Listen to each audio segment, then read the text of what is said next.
Assalamualaikum warahmatullahi wabarakatuh. Alhamdulillahilladzi wa kafa wa salamun ala ibadihi alladhina istafa. Nahmaduhu subhanahu wa ta'ala al-malikul haqqul mubin. Wa nusalli wa nusallim ala nabiyyina sadiqul wa'dil amin, amma ba'. Qala Allah tabaraka wa ta'ala, a'udzu billahi minasyaitonir rajim. Innal ladzina qalu rabbuna Allah thumma istaqamu fala khaufun 'alaihim ولا هم يحزنون. صدق الله العظيم. وقال عليه الصلاة والسلام إن الله يؤتي الدنيا لمن يهب ومن لم يهب ولكن الله لا يؤتي الدين إلا لمن يهب، أو كما قال عليه الصلاة والسلام اللهم ألهمنا ما رشد أمورنا وأعزنا من شرور أنفسنا ومن سيئات أعمالنا اللهم إنا نجعلك في نورهم ونعوذ بك من شرورهم اللهم بارك لنا فيها اللهم ارزقنا جناها وحبب إلى أهلها wa habib salihi ahliya ilaina, amma ba'. Alhamdulillah yang saya muliakan Tuan Imam, Tuan Pengerusi, ahli jawatan kuasa, para asatizah, alim ulama, pimpinan masyarakat, tuan-tuan haji, puan-puan hajah, ayah-ayah, ibu-ibu yang dirahmati lagi dikasihi Allah Subhanahu wa taala. Jadi sebelum kita mulakan ceramah kita, insya-Allah sama-sama kita selawat pada Nabi sallallahu alaihi wasallam beberapa kali, mudah-mudahan kita mendapat barakah daripada selawat ke atas baginda, kerana orang yang paling dekat dengan baginda di akhirat ialah orang yang paling banyak selawat kepada baginda. Allahumma salli ala Muhammad ya Rabbi salli alaihi wa sallim. Allahumma salli ala Muhammad ya Rabbi salli alaihi wa sallim. Allahumma salli ala Muhammad ya Rabbi salli alaihi wa sallim. Allahumma salli ala ya Rabbi salli alaihi wa sallim. Allahumma salli ala Muhammad ya Rabbi salli alaihi wa sallim. Allahumma salli ala Muhammad ya Rabbi salli alaihi wa sallim. Allahumma salli ala Muhammad ya Rabbi salli alaihi wa sallim. Allahumma salli ala Muhammad ya Rabbi salli alaihi wa sallim. Allahumma salli ala Muhammad ya Rabbi salli alaihi wa sallim. Baik, alhamdulillah tuan-tuan, puan-puan, ayah-ayah, ibu-ibu yang dirahmati lagi dikasihi Allah Subhanahu wa taala.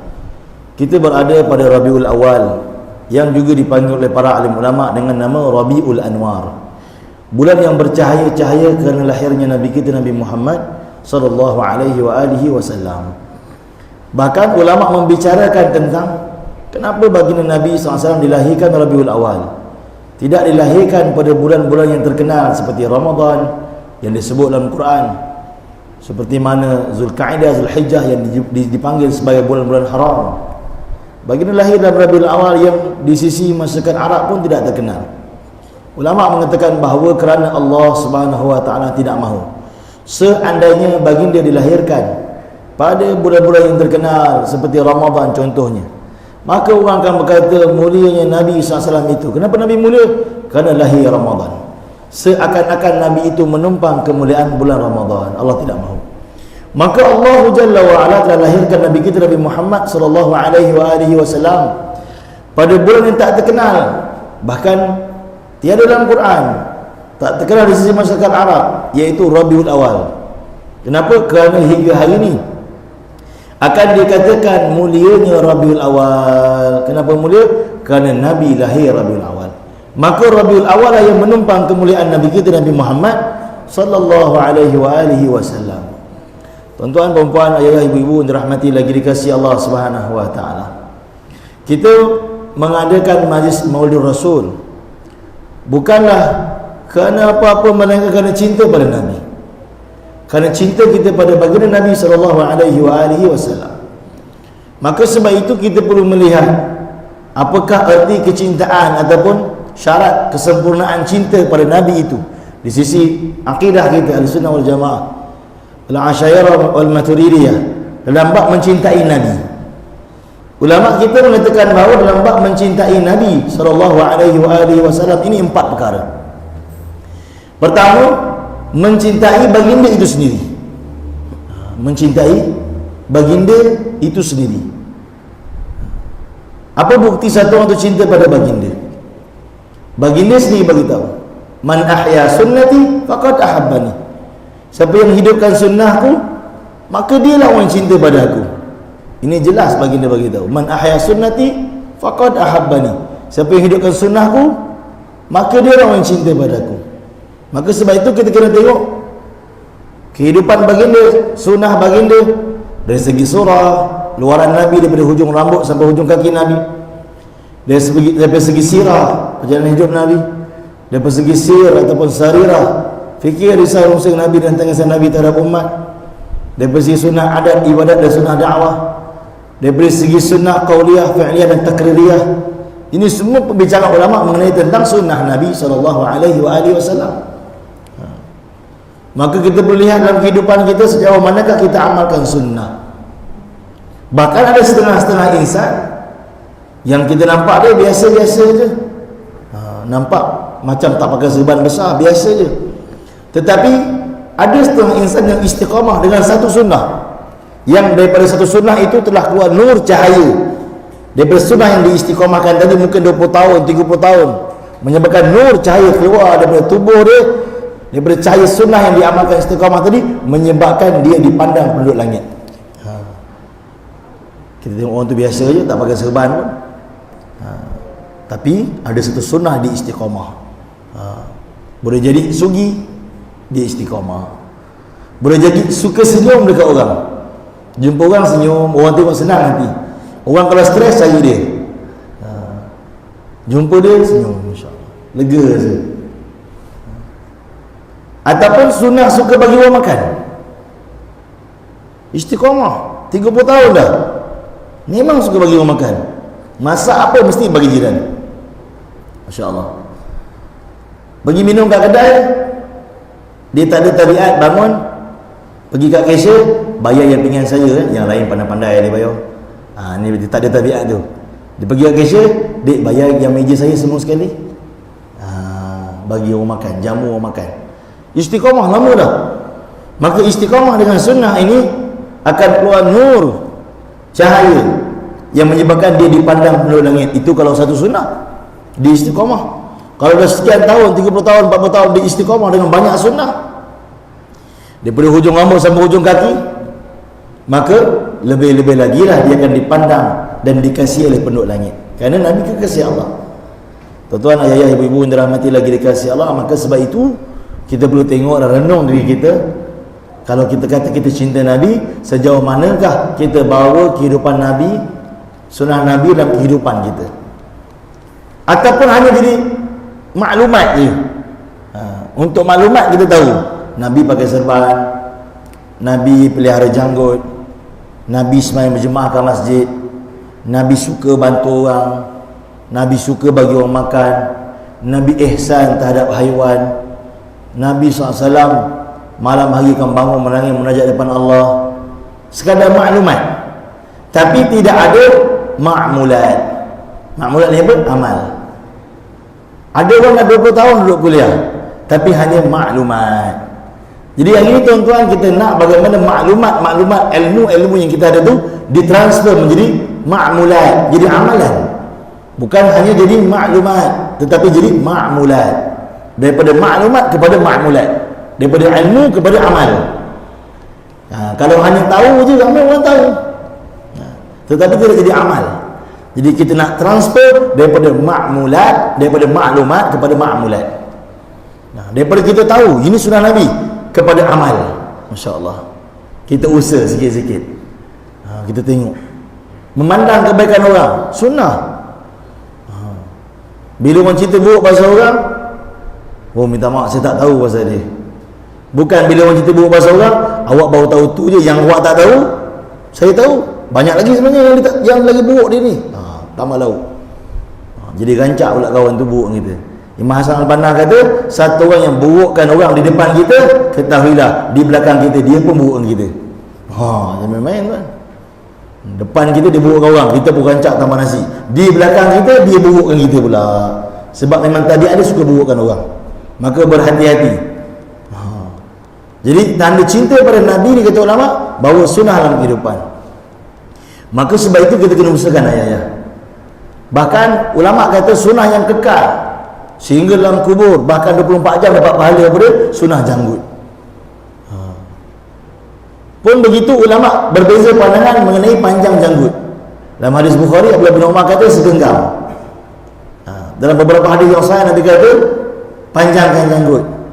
Pun begitu, panjang janggut tu khilaf. Sebab ada sahabat yang ada 2 helai janggut. Saya ada kawan seorang banjar kacok Cina, 2 helai janggut. Ada orang kata baik tak payah ada 2 helai je. Jangan tuan, 2 helai itu pun bernilai kerana sunnah. Walaupun 2 helai akan keluarkan nur cahaya yang akan dikasih penduduk langit. Walaupun 2 helai. Jadi tuan-tuan, kita azam untuk amalkan sunnah dalam kehidupan. Bersugi, Masya Allah, akan menyebabkan kita mudah mengucap sebelum meninggal. Sugi ni murah tuan-tuan, baru RM2 sebatang. RM2 sebatang. Kalau rokok pun mungkin Marlboro RM20 sekotak. RM2 sebatang. Tapi kelebihan dia mudah mengucap sebelum meninggal. Dan sugi ni ada kaedah guna dia. Pernah saya jumpa orang tu, dia kata, Ustaz, saya dah tak ada rasa dah. Berapa lama memakai? Setahun tak potong. Dia sugi ni tuan-tuan, siwak ni 3 hari sekali potong. 3 hari sekali potong, baru betul. Setahun pakai macam tu, memang tak rasa apa dah. 3 hari sekali potong, 3 hari sekali potong. Dan kaedah pakai dia dari segi sunnah, ulama kata 2 kaedah. Satu, daripada tengah membawa ke kanan atas, balik ke tengah balik membawa kiri atas, balik ke tengah balik turun bawah membawa ke kanan bawah, balik ke tengah balik membawa ke kiri bawah, balik ke tengah balik. 3 kali baru habiskan, selesaikan. Ataupun yang kedua, nombor 8, membawa ke kanan atas, turun bawah, kanan bawah, naik kiri atas, turun bawah, nombor 8. 3 kali baru selesaikan. Masya Allah, sunnah. Dan sunnah sugi inilah, ulama kata, antara sunnah yang nampak kecil tapi syaitan paling tak suka orang bersugi. Sebab dalam riwayat tersebut akan mendapat 70 kali ganda pahala. Orang semayang bersugi dengan tak sugi 70 kali ganda pahala. Syaitan tak suka. Sebab itu kalau tuan-tuan tak percaya, tuan-tuan yang pernah amal sunnah sugi, percaya tak? Sugi ni kejap-kejap hilang. Bukan kena curi, silap letak. Tertinggal kat tempat wuduk. Lepas tu mana sugi? Dah tak ingat dah, dah tak amal dah. Dengar ceramah lagi, beli lagi. Nanti amal kejap, mana sugi aku tertinggal dekat masjid, tertinggal kat mana kan, beli lagi. Nanti pergi umrah tengok orang jual sugi kat pintu Masjid Nabawi, beli lagi. Masya Allah. Jadi tuan-tuan, Masya Allah, kita niat untuk hidupkan sunnah ni. Ada orang dia sembunyi-sembunyi kat ujung tempat wuduk. Saya kata, dia buat apa ni ujung tempat wuduk, sorok-sorok? Bang, buat apa bang? Sugi Ustaz. Kenapa sorok-sorok? Saya risau orang kampung nampak saya, nanti dia ingat saya tabligh, dia kata. Sugi ni bukan orang tabligh punya, sugi ni Nabi punya. Bahkan ada orang kata, saya tak nak bersugi Ustaz, sebab saya tengok si Abu tu dia bersugi macam tak kemas lah Ustaz, macam sedikit sikit. Memang tak berjaya tentang ikut Abu, ikut Nabi berjaya. Jadi kita bersugi dengan ikut Nabi, jangan ikut Abu. Kalau kita tengok Abu ni tak kemas, kita jangan ikut Abu, memang tak berjaya. Tak ada jaminan ikut Abu, yang dijamin ikut Nabi. Maka kita jangan kerana orang tu amal sunnah kita rasa tak kena dengan kita tinggalkan kerana orang tu. Tak, kita mau hidupkan sunnah dengan cara Nabi sallallahu alaihi wasallam. Yang kedua, dalam bab cinta Nabi ni ayah-ayah, ulama akidah kita Asy'ariyah wal Maturidiyah sebut apa dia? Mencintai keluarga Nabi. Pertama, mencintai Nabi. Yang kedua, mencintai keluarga Nabi. Kalau orang tu hanya cinta Nabi je, dia benci keluarga Nabi, dia tak mencapai tahap cinta kepada Nabi yang sempurna. Saya cinta kat Abang Bahar, tapi anak abang, keluarga abang semua saya benci. Tak cinta nama dia. Innama yuridullahu liyudhiba ankumur rijsa ahlal bait wa yutahhirakum tathira. Allah muliakan keluarga Nabi sallallahu alaihi wasallam. Berlalu satu purnama, kata Aisyah, datang purnama yang baru, dalam rumah kami tak ada makanan. Berlalu 1 bulan dan datang bulan yang baru, kata Aisyah Ummul Mukminin, dalam rumah kami tak ada makanan. Pernah tak berlaku dalam kehidupan keluarga kita, rumah tangga kita, berlalu 1 bulan rumah kita tak ada makanan? Mungkin sehari 2 hari berlaku, tapi baru 1 bulan datang bulan yang baru, rumah kami tak ada makanan. Rumah siapa?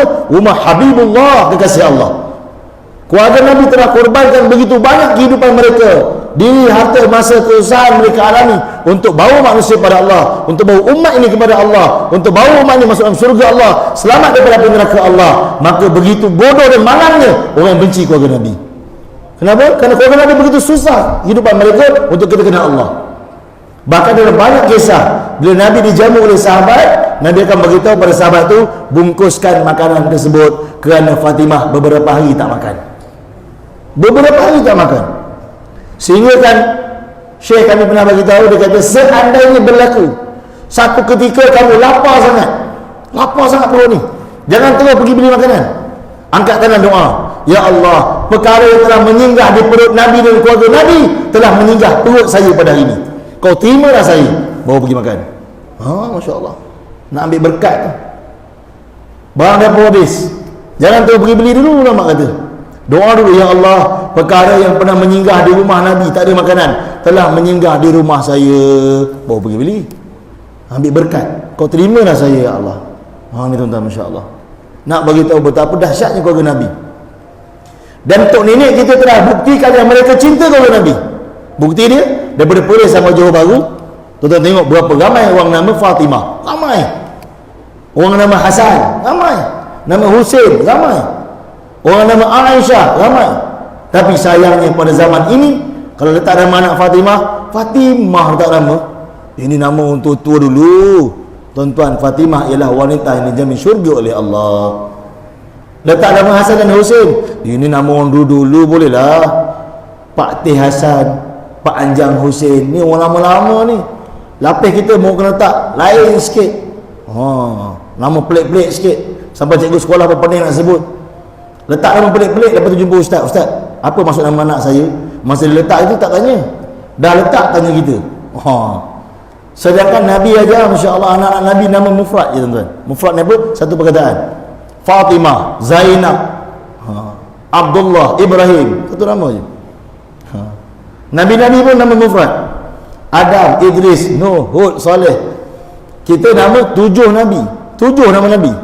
Muhammad, Adam, Idris, Nuh, Hud, Saleh bin Yusuf. 7 nama Nabi. Kalau nak perangai tak jadi macam Nabi tak tahulah. 7 nama Nabi, Masya Allah. Nabi-Nabi nama mufrad, satu nama je.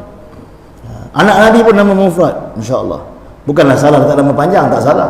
Cuma nak bagi tahu bahawa keberkatan letak nama keluarga Nabi ni begitu luar biasa. Cintanya tok nenek kita pada keluarga Nabi, maka kita tengok lapis-lapis di tanah air kita ni, ramai orang nama dengan keluarga Nabi SAW. Yang ketiga, mencintai sahabat Nabi SAW. Kalau orang tu hanya cinta Nabi, keluarga Nabi, tapi benci sahabat, belum lagi sampai pada tahap cinta Nabi yang sebenar. Saya cinta pada awak, suka keluarga awak, tapi kawan-kawan awak semua saya menyampah, semua tak betul, semua saya tak suka, maka dia belum cinta sebenarnya. Imam Ahmad bin Hanbal kata, cukuplah satu orang yang mempertikaikan seorang sahabat je untuk kita ragu pada iman dia. Ni tuan-tuan, tok nenek kita telah buktikan yang mereka cinta pada keluarga Nabi, pada sahabat Nabi. Daripada Perlis sampai Johor Bahru, berapa ramai orang nama Abu Bakar. Sultan Abu Bakar pun ada, Jalan Abu Bakar pun ada. Nak bagi tahu mulianya sahabat Nabi di sisi mata tok nenek kita yang belajar dengan ulama-ulama pondok dulu, Masya Allah, sehingga ramai di tempat kita orang nama Abu Bakar. Nama Umar, ramai orang nama Umar. Nama Osman, ramai. Nama Ali, ramai, Masya Allah. Nak menunjukkan bahawa betapa tok nenek kita mencintai sahabat-sahabat Nabi SAW. Maka sebab itu tuan-tuan, kita kena jelas dalam bab cinta Nabi. Jangan kita jadi orang hanya cinta Nabi, benci keluarga Nabi. Ada juga golongan yang cinta Nabi, suka keluarga Nabi, tapi benci sahabat Nabi pula. Dan ada juga tuan-tuan di tanah air kita berlaku, ada golongan yang mana mencintai Nabi dan sahabat Nabi tapi benci keluarga Nabi. Dipanggil An-Nasibi ataupun Nawasib. Sedangkan kita ahli sunnah wal jamaah mencintai Nabi, keluarga Nabi, sahabat-sahabat Nabi. Masya Allah. Dalam bab cinta keluarga Nabi dan sahabat Nabi, kalau kita hanya lafaz di mulut cinta pada Abu Bakar, cinta pada keluarga Nabi, Khadijah, pada Fatimah, pada Aisyah, ulama beritahu tidak cukup, melainkan kita menyambung perjuangan mereka. Bahkan kata ulama, kita ada keinginan untuk bertemu dengan mereka. Kalau ayah balik rumah nanti, tengok ibu-ibu termenung dekat pintu ataupun dekat sofa. Kenapa ni awak termenung ni? Saya tahu ni malam Jumaat, tapi awak termenung ni kenapa? Saya termenung bang, sebab saya terfikir dekat akhirat nanti dapat tak saya jumpa Sayyidatina Khadijah. Kalau dia cakap macam tu, ayah start kereta terus pergi beli emas. Jangan tunggu anniversary, payung terus hadiah emas. Sebab jarang-jarang dalam dunia pada hari ini isteri yang rindu pada Khadijah, teringin nak jumpa Khadijah di akhirat. Yang ramai tahu nak telekung Siti Khadijah, yang tu ramai nak. Tapi nak jumpa Khadijah tu kubra di akhirat tak ramai. Sebab apa? Sebab mereka tak kenal. Sebab itu menjadi kewajipan kita sebagai suami untuk menyediakan isteri dan anak-anak kita kenal Nabi, keluarga Nabi, sahabat Nabi, mencintai Nabi, keluarga Nabi dan sahabat Nabi. Anak kita termenung naik basikal, nak naik basikal termenung. Cucu kita nak naik basikal termenung. Kenapa ni termenung ni dek? Tak adalah ayah ataupun tak adalah atuk, adik ni terfikir dekat akhirat nanti dapat tak ada jumpa Nabi, dapat tak ada jumpa Rasulullah. Kalau ayah-ayah ataupun atuk-atuk dengar ni, cucu cakap macam ni, start kereta pergi kedai basikal, bagi lagi satu. Meraikan dia, sebab dalam dunia pada hari ni susah nak jumpa budak-budak yang macam ni, yang dikenal upi-ipin je tuan-tuan, yang dikenal atromen je. Susah nak jumpa anak-anak bagi tahu dia cinta Nabi. Teringin nak jumpa Abu Bakar lah kat akhirat. Hari ni orang nama Abu Bakar pun tak teringin nak jumpa Abu Bakar kat akhirat. Teringin nak jumpa Hasan dan Hussein, cucu baginda. Ataupun lebih menyedihkan, bukan kata pada isteri, bukan kata pada anak, kita pun tak ada. Yang duduk kuliah ni tak ada. Allah Ustaz, saya pun tak pernah ada keinginan nak jumpa Nabi dalam mimpi. Tak pernah ada keinginan nak jumpa Nabi di akhirat. Tak pernah ada keinginan nak jumpa Abu Bakar di akhirat yang telah korbankan seluruh harta untuk saya kenal Allah. Tak pernah ada keinginan untuk jumpa ibunda Khadijah di akhirat. Tak pernah ada keinginan nak jumpa ibunda Fatimah di akhirat. Tak ada keinginan nak jumpa Umar di akhirat. Tak ada keinginan. Sebab apa? Sebab belum betul bersambung hubungan cinta tadi. Hanya di mulut, belum sampai ke hati. Tapi kalau bersambung sampai ke hati, maka hati ini akan rasa tak sabar ataupun rasa tolak, teringin nak jumpa mereka. Dan yang keempat dalam bab cinta Nabi, mencintai Nabi, keluarga Nabi, sahabat-sahabat Nabi, dan mencintai apa-apa yang dicintai oleh Nabi sallallahu alaihi wasallam. Ini bab perkara. Mencintai apa-apa yang dicintai oleh Nabi. Apa yang Nabi cinta? Banyak. Begitu banyak benda Nabi suka, benda Nabi cinta. Baginda pernah bagi tahu, hadza jabal yuhibbuna wa nuhibbuh. Inilah gunung yang dia mencintai kami dan kami pun mencintai dia. Gunung apa? Gunung Uhud. Ulama kata menjadi sunnah kalau kita pergi Madinah, ziarah Uhud, berdiri depan Uhud, bagi tahu, wahai Uhud, Nabi pernah bagi tahu Nabi cinta pada kamu. Hari ini aku pun nak bagi tahu aku juga mencintai kamu, kerana aku mencintai apa-apa yang dicintai oleh Nabi SAW. Anas bin Malik bagi tahu, saya tak pernah makan labu. Di hari baginda bagi tahu baginda suka makan labu, tidak ada makanan yang lebih saya sukai melebihi labu. Ini cinta. Dia boleh tukar, bukan kata penampilan, bahkan cita rasa dia boleh tukar. Ada kawan saya, dia kahwin dengan orang Pahang. Hari-hari makan tempoyak. Member tak makan tempoyak, tapi dia beritahu kat bini dia, saya cinta dekat awak, saya sayang dekat awak, tapi waktu awak makan tempoyak, awak makan seorang-seorang kat dapur, jangan ajak saya. Ini cinta kita. Cinta sahabat pada baginda. Nabi beritahu Nabi suka makan labu, dia tak pernah makan labu. Dengar Nabi suka, itulah kesukaan saya. Apa yang Nabi seronok, yang itulah keseronokan saya. Apa yang Nabi benci, itulah yang saya benci. Subhanallah. Ini sahabat ni cinta. Bahkan atuk nenek kita juga telah membuktikan bahawa mereka mencintai apa-apa yang dicintai oleh Nabi, suka apa-apa yang disukai oleh Nabi SAW.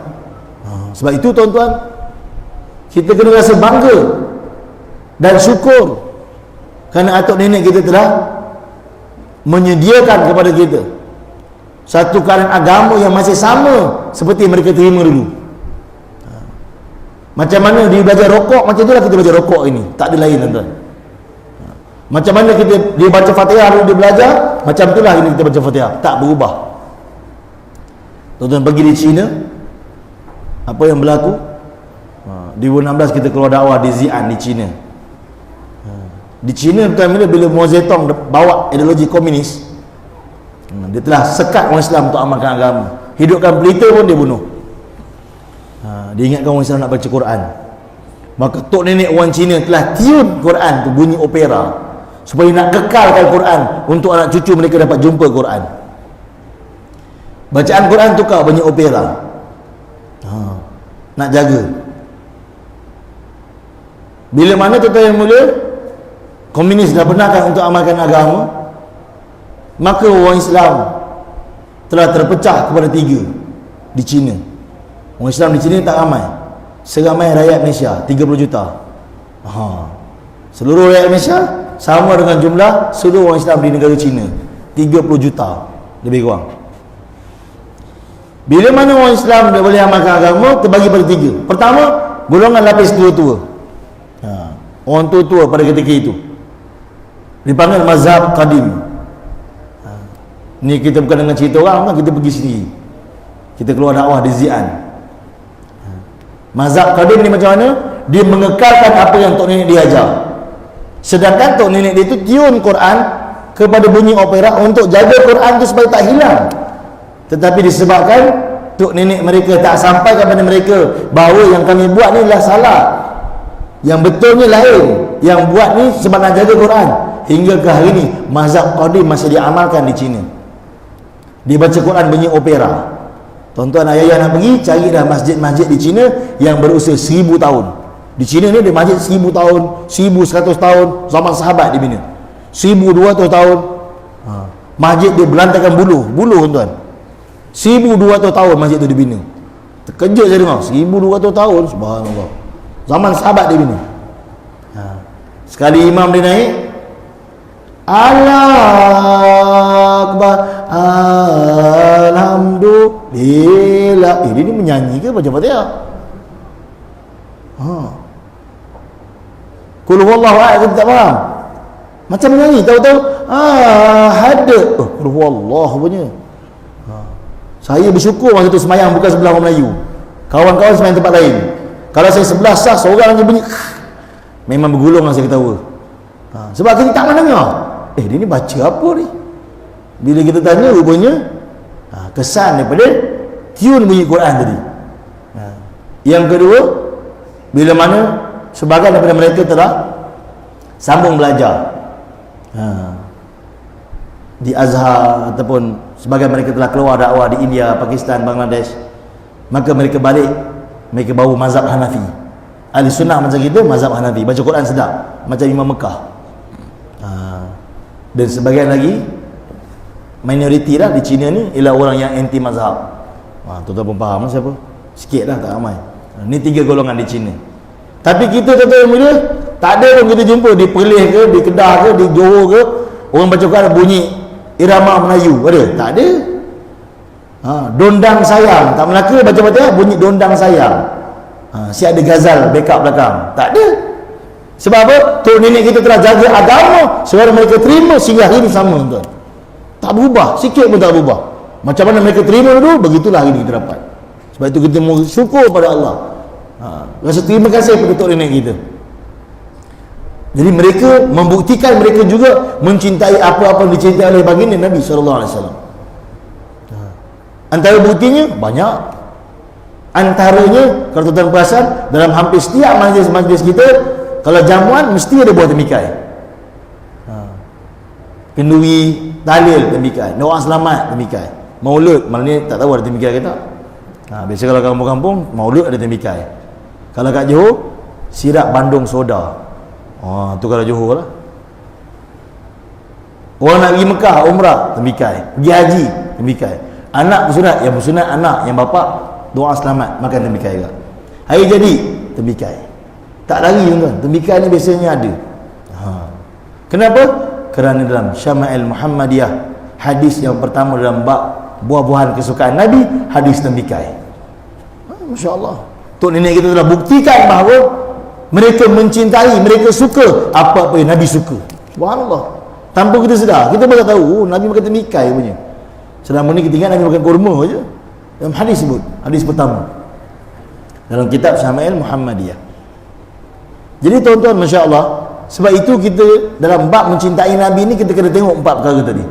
Cinta pada Nabi dengan cara macam mana? Amalkan sunnah baginda. Bawa umat pada sunnah. Yang ketiga, mencintai keluarga Nabi.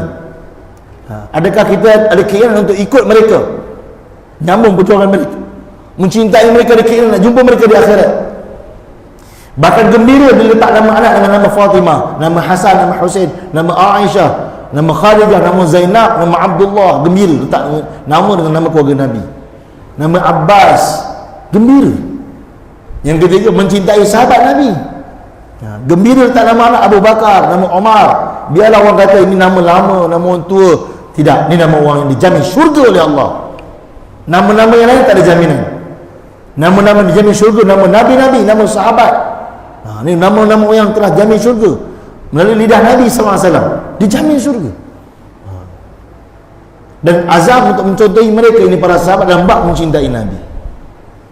Yang keempat, mencintai apa-apa yang dicintai oleh Nabi. Yang terakhir tuan-tuan, dalam bab cinta Nabi ini, baginda Nabi SAW paling cinta sekali, kan, mencintai apa-apa yang dicintai oleh Nabi. Nabi ni paling cinta sekali lah umat. Nabi paling cinta umat. Sebab itu menjadi kesalahan bagi kita membenci umat. Kita boleh benci perangai tu. Tak boleh tengok aku perangai dia, geram betul. Kalau orang kampung saya kata kecil besar je, tengok dia tadi, geram. Boleh benci perangai dia, boleh benci akhlak dia, boleh benci perbuatan dia, tapi tak boleh benci dia. Kerana Nabi paling kasih umat.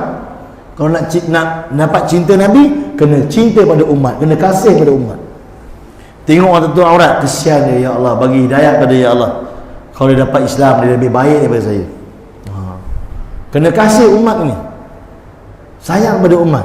Hari ni ayah-ayah, ibu-ibu, ada 7 bilion manusia. 7 bilion manusia seluruh alam. Semua umat Nabi, berbagai bangsa, berbagai bahasa. Kata almarhum Pak Kiai Cicit Firdaus, di tempat kami Indonesia ada 3,000 bahasa yang tak sama. 3,000 bahasa tak sama. Kelantan cakap orang Kedah boleh faham ni tuan.